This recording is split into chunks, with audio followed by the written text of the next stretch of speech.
Sot më 8 mars, së bashku me deputetet e Kuvendit të Republikës Kosovës, ditën e filluan pranë memorialit që i dedikohet të mbijetuarave të dhunës seksuale gjatë luftës së fundit në Kosovë.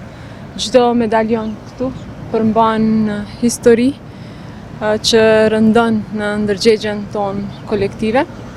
Më 8 mars, pra sot në ditën që i dedikohet të gjitha grave e vajzave dhe në mbar botën, kujtimi për të mbijetuarat e dhunës seksuale është edhe më i thellë. Qëndrueshmëria dhe dinjiteti i tyre janë forca jonë, prandaj sot le të kujtojmë edhe sakrificën e të mbijetuarave të dhunës seksuale gjatë luftës së fundit në Kosovë, por po ashtu edhe sakrificën e të gjitha grave që kanë kontribuar për Republikën e Kosovës, qoftë para luftës, qoftë gjatë luftës, por edhe pas luftës. Le të kujtojmë sukseset, le të nderojmë ato, le t'i duartrokasim sukseseve të secilës grua në Republikën e Kosovës, të secilës vajzë, qoftë në shoqëri, qoftë në familje, qoftë në institucione.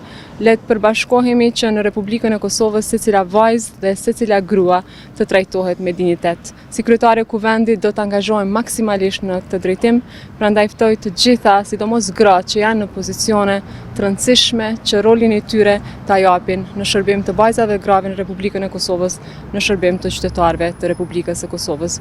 Kur jemi bashk, jemi shumë më të forta.